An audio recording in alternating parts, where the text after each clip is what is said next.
यो काबू नहीं हाँ, अब जो प्रसंग चल रहा था, अब परमात्मा अब उन्हें तो जो सजा देनी थी वो दे जाकर छोड़ दिया कि वो काबू रहे को ना। तो परमात्मा कबीर जी प्रतिदिन उस लड़की के घर पर जान लगे, क्योंकि एक दोया की परीक्षा और रह रही थी।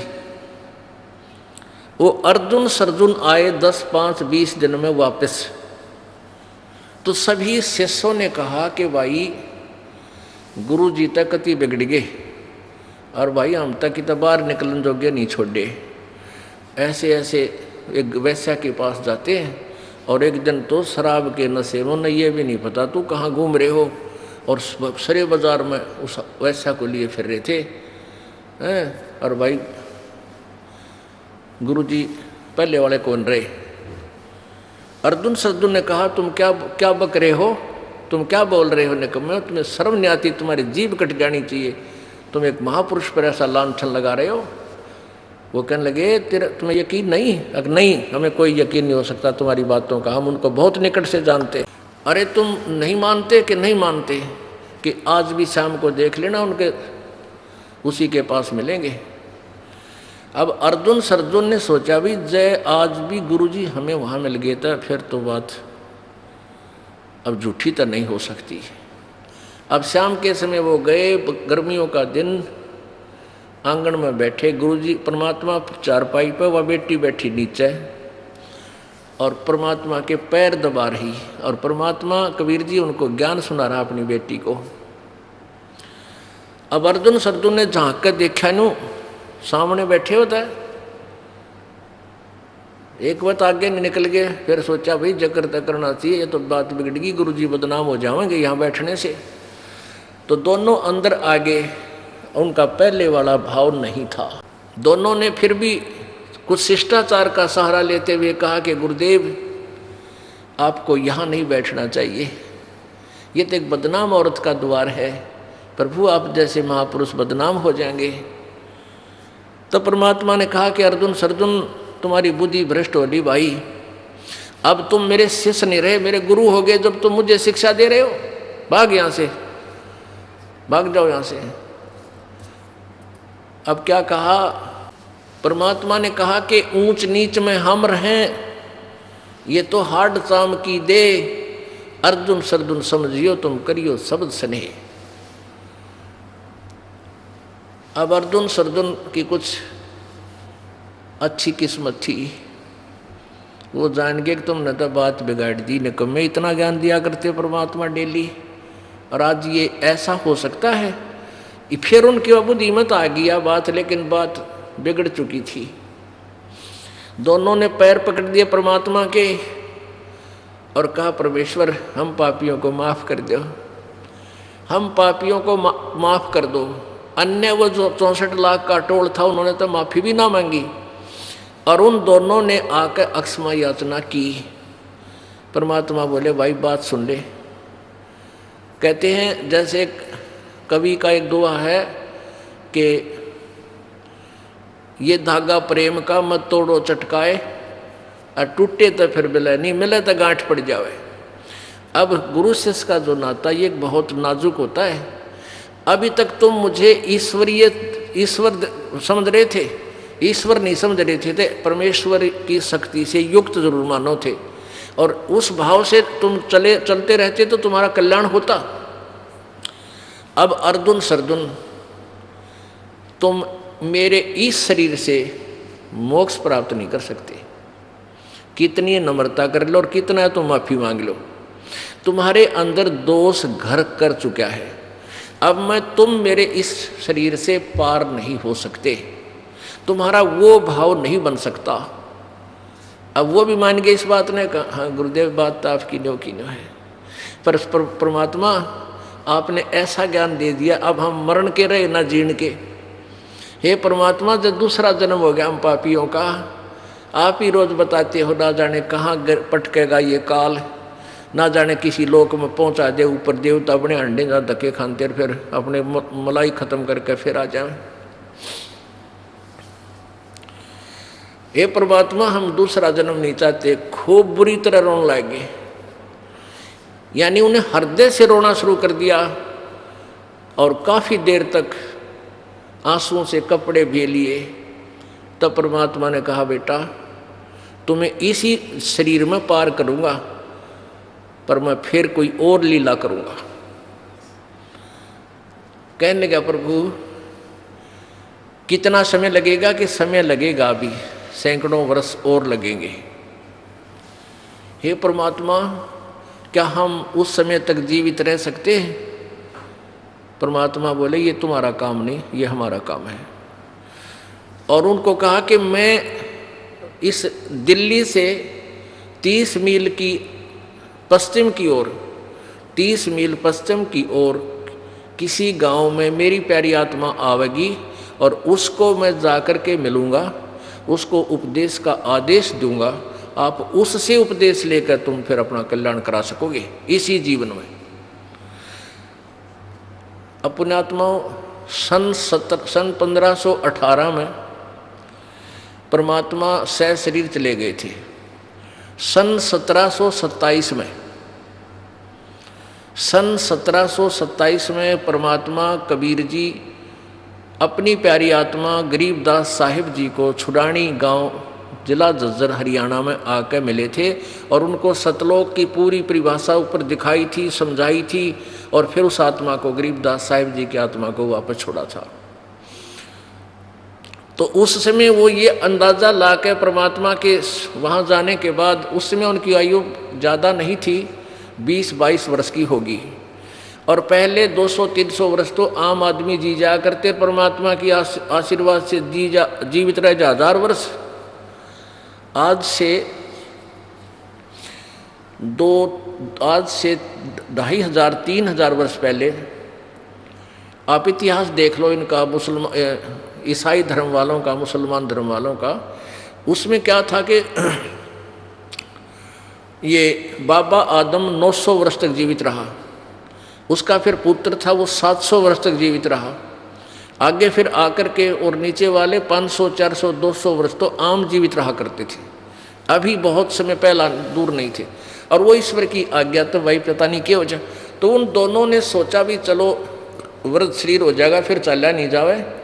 तो जब वो 150 वर्ष के आसपास, 250 वर्ष के आसपास हो गए, तो दिल्ली से 30 मील अंदाजा सा ला के एक सोनीपत से खरखोदा रोड पर एक हमायूंपुर गांव आता है, हमायूंपुर, उसमें आकर रहने लग गए दोनों। और उसमें उनका बहुत ही वृद्ध शरीर हो गया। एक भक्त था शरीफ सा आदमी, वो उनकी सेवा किया करता था। तो सपने में उनको जिस दिन वो परमात्मा आकर जा चुके, गरीबदास जी को आदेश देकर चले गए। उस रात्रि में स्वप्न में कबीर जी, वो परमात्मा उसी रूप में उन दोनों को दर्शन दिया कि तुम वहाँ छुड़ानी गांव में जाओ, वहाँ गरीबदास नाम के एक भक्त हैं, उनको मैंने आदेश दे दिया है, तुम उनको उससे उपदेश ले लो।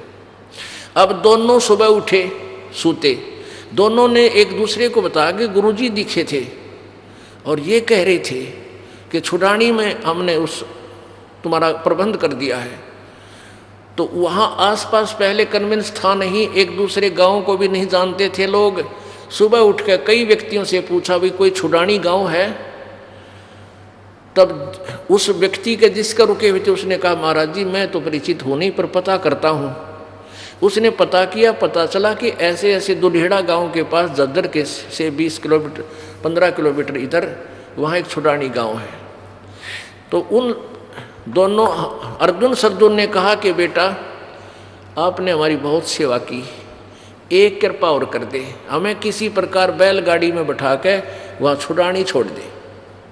तो उन दोनों को उसने एक रेडू में बिठा, रेडू होता छोटी बैलगाड़ी, छोटा सा होता है वो, और उसमें बैठू के और वो ले गया और वहाँ छोड़ दिया।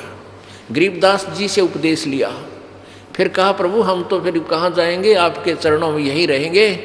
तो वो दोनों वहीं रख दिए, गरीबदास जी ने अपने पास रख लिए और 6-7 महीने वो जीवित रहे और उनका वो फिर दोबारा बैटरी चार्ज होगी और उसी जन्म में उनका कल्याण परमात्मा कबीर जी ने करवा दिया।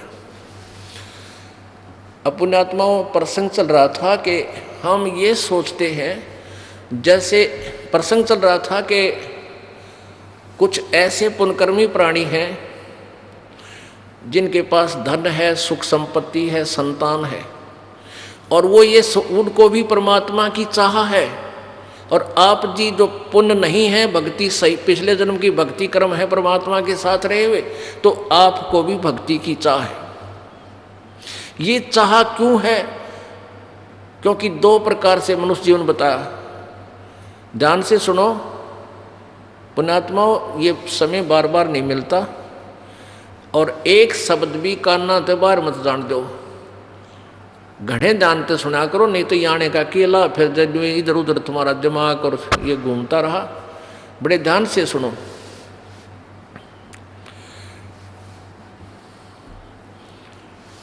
दो प्रकार से मानव शरीर मिलता है। एक तो टर्न वाइज भी 84 लाख योनिया में कुत्ते, गधे, सुअर, कीड़ी, मच्छर, इनके जन्म भोग कर एक मनुष्य शरीर मिलता ही मिलता है।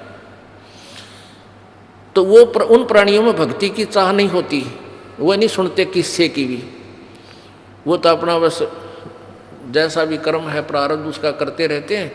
और जो पिछले जन्म से कभी किसी समय में परमात्मा के साथ रहे, उनकी बैटरी चार्ज मालिक कर गए थे, भक्ति उसमें भक्ति को उससे चार्ज कर गए थे। अब उनके जन्म शुरू हो गए। जैसे वो 64 लाख थे, उनमें से 10-20 गुरुद्रोही हुए थे, बाकी गुरुद्रोही नहीं हुए, वो केवल उल्टे हट गए, भक्ति छोड़ दी, कति गुरु जी के पास जाना त्याग दिया। तो उन व्यक्तियों का फिर उस पुण्य के आधार, भक्ति के आधार से और किए हुए पुण्यों के आधार से वो मनुष्य जीवन शुरू हो गया। अब 600 साल अब लगभग हो गए, 500 तो हो गए होंगे। तो इस 500 वर्ष में आपके लगभग 15, 16, 17 जन्म हो चुके हैं, और आप मनुष्य जीवन प्राप्त करते हुए आ रहे हैं। और प्रत्येक बार आप परमात्मा की चाह में इधर उधर कोई संत की आड़ ओट अवश्य लेते हो, आप रह ही नहीं सकते। और जो अच्छी पुण्यात्मा है वो घर से निकलती है परमात्मा पाने के लिए, उनको ये नकली संत मिल जाते हैं, और उनके पास ज्ञान तो जैसा है पता है ना, भक्ति का कोई साधन होता, तो कुछ दिनों के बाद उस ज्ञान घसे पिटे ज्ञान को स्वयं ग्रहण करके वो पुण्यात्माएं स्वयं ही गुरु बन जाती हैं और उपदेश देने लग जाते हैं। अब उनके द्वारा किए गए अनुष्ठानों से लाभ किसी को होता तो नहीं, लेकिन एकाध को जो गुरु पद प्राप्त कर लेता है तो उसकी पुण्य कमाई से एकाध को लाभ हो सकता है। वो जैसे एक टायर से दूसरे टायर में हवा भरने वाली बात है। तो कुछ दिनों के बाद वो जो उपदेश करता था या पाठ करता है, किसी से पूजा लेता है, तो कुछ दिनों में वो पहले तो उसके जो पुण्य है तब तक तो वो खूब चलता है, वो खूब दुनिया को गुमराह करता है, नाम भी देता है, शिष्य भी बना लेता है नरे। और कुछ दिनों के बाद क्या होती है कि उसके पुण्य अक्षीण हो जाते हैं, तब उसकी दुर्गति शुरू हो जाती है। या तो वो कोई कोढ़ से पीड़ित होगा, क्या किसी की टांग कटेगी, क्या अंधा होगा, ना भुगत का मरेगा, इससे जन्म में ब्राह्मण माटी हो जाएगी, और आगे फिर यम के दूत दे ही तोड़ेंगे। परमात्मा कहते हैं जीवित जग में जूती पड़े फिर जम तोड़े छाती, और जिंदा जी तो उनकी ब्राह्मण माटी दिखा दूंगा जो नकली गुरु पड़े फिरे हैं। और ये कई पंथों के मैंने मुखिया देखे, उनकी क्या दुर्गति हुई अंत में, वह कैसे भुगत कर मरे हैं, उनके इतिहास लिखे हुए हैं, क्योंकि वो भक्तिहीन हो गए थे। वह पुण्यकर्मी प्राणी और गुरुपद पाकर वो दुनिया को धोखा देकर भोली आत्माओं को काल के जाल में फंसाकर महापापी हो गए। अब आपको ये सारी कहानी जो दास ने सुनाई है, इसका एक जीवित उदाहरण आपको अभी देंगे। एक भक्त है भोला दास, और पेहवा के पास हरिगढ़ भोरक गांव है, उससे उनसे एक प्रार्थना है, कृपा वो एक बार आगे आ जाएं। भोला दास और उनका पुत्र भजन सिंह यहाँ आगे आ जाएं। भजन दास पुण्यात्माओं क्या बताते हैं, धन जननी धन भूमि धन धन नगरी धन देश, धन करणी धन कुल धन जहाँ साधु परवेश। क्या बताते हैं? धन जननी धन भूमि धन और धन्य नगरी धन देश, धन करणी धन कुल धन, जहाँ साधु परवेश। क्या बताते हैं? आदरणीय गरीबदास साहिब जी कहते हैं कि जहाँ पर परम संत प्रकट होते हैं, जहाँ परम संत आते हैं, धन है उनकी जननी को जो उसकी शरण में आते हैं, और धन्य है वह भूमि वह क्षेत्र, और धन नगरी धन देश, यानी पूरा भारतवर्ष धन्य है, और धन करणी धन कुल धन्य, जहाँ साधु परवेश। धन करणी, करणी माने आपके पुण्य, आपके पिछले पूरे संस्कार धन्य है, जिसके कारण परमात्मा ने यहाँ आना पड़ा आपके लिए, या इस दास को भेजना पड़ा। एक दास को संत बना के, तत्वदर्शी संत बनाकर, और अपना रिप्रेजेंटेटिव उत्तराधारी अधिकारी बनाकर, और कुछ थोड़ी सी आप जैसी काम चलाओ शक्ति दे दी आपका काम चलाने ने उस परम पिता कबीर जी ने। कहते हैं धन्य है आपकी जननी, धन्य है वो भूमि, धन्य है वो देश, और धन्य आपकी किस्मत करनी, पिछले संस्कार पिछली कमाई, और कुल धन, आपका कुल भी धन है, जो आपके आने वाले संस्कार। जैसे ही आप परमात्मा के चरणों में लगे, आपके घर पे वो पुण्यकर्मी प्राणी उत्पन्न होंगे परमात्मा के, जो कोटे में अभी सटोक में रख रखे हैं। यहाँ इस एक ब्रह्मांड में परमेश्वर कबीर जी का एक ऐसा स्थान है जहाँ पर जो पुण्यात्मा पार नहीं हो सकी, और उनको सतनाम तक प्राप्त हो चुका था, या प्रथम मंत्र ही उनका प्राप्त था, और वो ऊपर के लोकों में अपना जीवन बर्बाद नहीं करना चाहते थे, हृदय से रोए थे, तो उनको वहाँ से छुटवा के अपने इसी राजदूत भवन में रखा हुआ है। तो उन प्यारी आत्माओं की जिनकी भक्ति आज लास्ट स्टेज पर है, वहाँ रखे हैं। अब उनको आपके घर में जन्म देगा बेटा और बेटी के रूप में, और उनका फिर जो संतान होगी वो और भी अच्छी किस्मत की होंगी, क्योंकि जो संतान आपका होगी उसको तो कोई डाउट ही नहीं होगा कि कबीर परमात्मा के अतिरिक्त को धरती पर भगवान भी था या से। तो उनकी भक्ति तो आप सुचारू शुरू होगी, और उनके बहुत अच्छी किस्मत होगी, उन पर कोई आपत्ति नहीं होगी, पूरे बहुत सदा सुखी रहेंगे और भक्ति करेंगे डट के। तो आपका कुल 101 पीढ़ी पार होगी। परमात्मा ने कहा है कि आपकी 101 पीढ़ी को पार करूंगा जो ईब मार्ग पर लगे। तो ये हजारों वर्षों तक ये परमात्मा का मार्ग पूरे विश्व में फैलेगा और चलेगा, और इस 1000 युग पुरुषों के तक ये पार हो गए तो होगी, ना तो फिर बिरन मटी नो की नो है। इन 1000 वर्षों तक ये दास एक ऐसी व्यवस्था करके जाएगा कि जब तक ये कंप्यूटर युग रहेगा, साइंस रहेगी, तब तक ये ज्ञान, ये दास एक चलचित्र के माध्यम से सब उपदेश एज इट इज और ये नाम दिया जाया करेगा, और दूसरा कोई गुरु पृथ्वी पर नहीं होगा इस दास के बाद। होगा तो वो नकली होगा, जनता उसको स्वीकार भी नहीं करेगी, और उसके बाद फिर ये कृतघ्नी लोग हो जाएंगे, भक्ति योग नहीं रहेंगे, उनका वैसे ही विनाश होना शुरू हो जाएगा। इसलिए अब पिछली पीढ़ी बताई है। पहली पीढ़ी में जब परमात्मा आए थे, हम 64 लाख उनकी शरण ग्रहण की थी। हम सदग्रंथों से अपरिचित होने के कारण प्रभु को पहचान नहीं सके, और परमात्मा चाहते थे कि ये आत्माएं पार करनी ही है आपको। आपका पौंद चढ़ा गए थे कलम, और अब आप जन्म लेते हुए आ रहे हो, और आपको फिर ग्रहण कर दिया, अब दोबारा फिर चार्ज कर दिया आपकी बैटरी।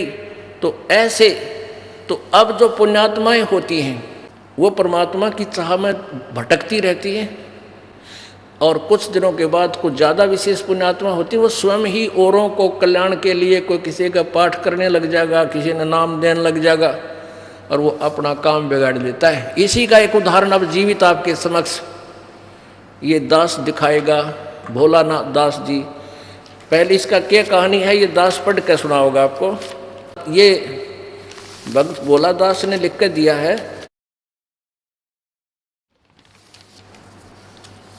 परम पूज्य सतगुरु रामपाल जी महाराज की जय। दास का परमेश्वर स्वरूप सतगुरु जी के श्री चरणों में अनंत कोटि बार दंडवत प्रणाम। अब ये क्या बताना चाहते हैं कि दास यानी भक्त भोला सिंह जी सरदार जी हैं ये।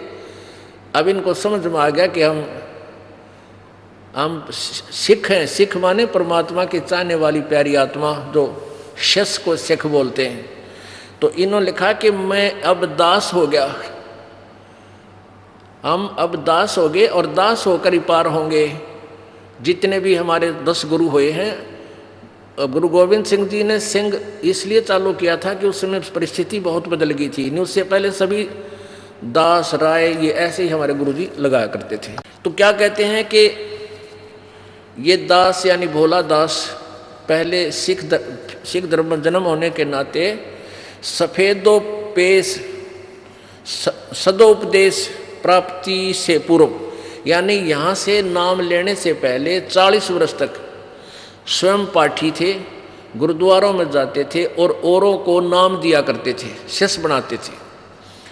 फिर इनके पुत्र भजन दास जी ने, एक लेक्चरर हैं, ये ज्ञान सुना अपना। जब ये दास इस क्रोथा कांड, इस झूठे केस में फंसाकर मुझे जेल डाल दिया गया था, उस दौरान इन्होंने सीडी वगैरह किसी हमारे भक्तों से सुनी पढ़ी, तो इस भजन दास को ये विश्वास हो गया कि भगवान तो यहाँ आए हैं।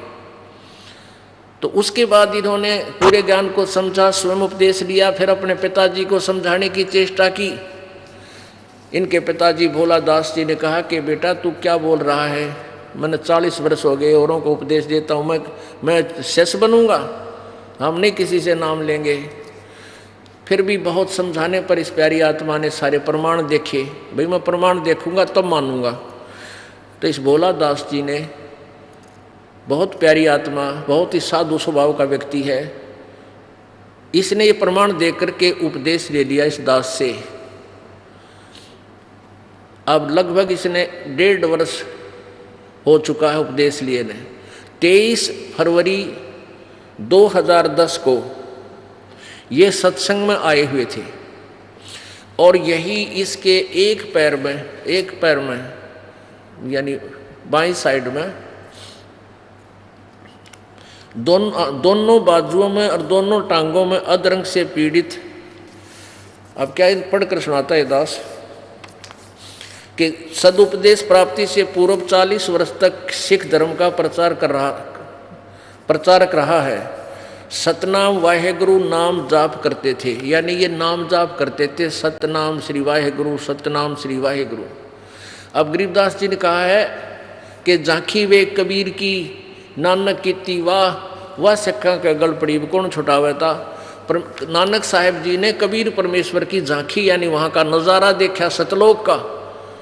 उसके बाद बनारस में आकर के जब काशी में परमात्मा एक जुलाहे का काम कर रहे थे, धानक का, और वही स्वरूप जो ऊपर देखा था सतलोक में, और वो सामने बैठा है।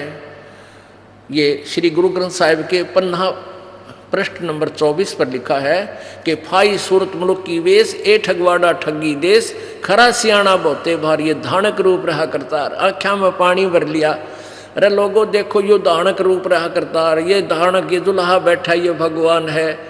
और फिर जब वो नाम प्राप्त हुआ ना, ये है सतनाम, तब कहा था वाहे गुरु, और मोक्ष होगा सतनाम से। पहले नानक साहिब जी हिंदू धर्म में जन्म होने के नाते श्री कृष्ण जी के कट्टर पुजारी थे, गीता जी का पाठ करते थे। तब उन्हें पता चला रहा ये तो मंत्र और है मुक्ति का, ये 2 मंत्र का जाप है, सतनाम, एक ओम और एक तत् सांकेतिक है। ये दास बताएगा जो सतनाम बनेगा। तब नानक जी ने को कह दिया था कबीर साहब ने कि ये उपदेश ले प्यारी आत्मा, लेकिन आगे किसी को ये मंत्र नहीं देना, नहीं तो पिछली पीढ़ी में या गड़बड़ हो जाएगी, ये नकली संत भी ये नाम देते पाओगे। तो नानक जी ने आगे ये नाम किसी को नहीं दिया, बैन लगा दिया था कि इस नाम को कोई नहीं पढ़ेगा। तो उसमें वो कहा था वाहे गुरु वाहे गुरु वाह गुरु वाह गुरु, और जैसे उमंग के साथ अपने महिमा गाते हैं। अब गुरु जी के नाम से मुख से वाहे गुरु सुनकर सारा सिख पंथ वाहे गुरु नाम देने लग गया और वही जपने लग गए। अब परमात्मा कहते हैं झांकी वे कबीर की, कबीर जी की समर्थता को देखकर सतलोक में और बनारस में जब नानक जी ने वाह कहा था, वाह वाह, अन्यों को वो तो कहते किसी और दृष्टिकोण से वाह, अन्य सिखों ने यो मंत्र बना लिया, यह इनके गल पड़ गई वाह, ये मानते नहीं दूसरे मंत्र ने। झांकी वे कबीर की नानक की तीवा, वह सिखा के गल पड़ी, कौन छुटावा था। लेकिन अब यो ज्ञान छुटवा देगा तो सत प्रमाण आपको मिलेंगे।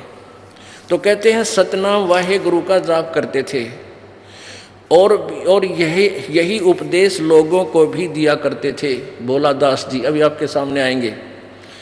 नामो उपदेश के बाद, नामो उपदेश सतगुरु जी से प्राप्त करने के बाद, यानी इस दास से उपदेश लेने के बाद दास का एक प्रारब्ध कर्म, प्रारब्ध कांटा आ गया, प्रारब्ध में कांटा आ गया, यानी दुख आ गया। क्या आया कि इस भोला दास जी की बेटी अमरजीत कौर को कष्ट आने से एक माह पूर्व भोला दास जी को अधरंग मार गया 23 फरवरी 2010 को। तो एक महीना पहले इनकी पुत्री अमरजीत कौर को सपने में अपने पिताजी भोला दास जी को अधरंग मारा हुआ नजर आया और उसने अपने बड़े भाई को बताया, अपने बड़े भाई चरणदास को बताया, चरण सिंह को, चरणदास को, वो भी आया हुआ बच्चा। तो वो कहने लग गया कि बहन सपने की बात ऐसी होती है, उसने कोई ध्यान नहीं दिया। तो फिर जब इस भोला दास जी को 23 फरवरी 2010 को यह सत्संग में आया हुआ था और यहीं पैरालाइसिस हो गया, तो इसका जीजा जी साथ आए हुए हैं, वो उन्होंने भी उपदेश ले रखा है, वो इनको गाड़ी में डाल कर ले गया। तो इसने सोचा, वहाँ इसका बच्चा कहने लगा, आज बैठ जाओ, इनका लड़का कहने लगा पिताजी चलो आपको डॉक्टर के ले चलते हैं। तो भोला दास जी कहने लगे भाई देखो आज बात बिगड़ गई हमारी, लोग न्यों कहेंगे छोड़ दिया था गुरुद्वारा, छोड़ दी पूजा गुरु ग्रंथ साहिब की, अब बिरान मट्टी तया होनी है थी इसकी। तो अर्ज करी है प्रभु, ये दास तो हो सकता है इतना निकम्मा हो कि मैं इसी मौत मरना हो, पर परमात्मा आपकी बेइज्जती मुझ दास के कारण होएगी। आपकी महिमा अपरंपार है, इसमें कोई डाउट नहीं। हो सकता है मैं कोई नियम ठीक ना निभा पाया हो या मुझसे कोई त्रुटि होगी हो, लेकिन आपकी महिमा पे मैं बाधक बन गया, दाग बनेगा। कहते उसी रात ने ठीक हो गया, उसी रात को स्वस्थ हो गया। बोलो सतगुरुदेव की जय। एक मिनट जाओ, खड़े हो जाओ वैसे। फिर क्या हुआ, तो सारा शरीर ठीक हो गया, 3 उंगलियां में फिर भी रह गया। फिर प्रार्थना की इन्होंने, वहाँ से फ़ोन के माध्यम से इस दास से संपर्क करा किसी भगत के द्वारा। तो दास ने कहा कि उसको कहो भजन करता रहे, मंत्र का जाप रखे, कोई दिक्कत नहीं। तीसरे कहते 3 दिन में फिर वो उंगली भी सीधी होगी। ये सामने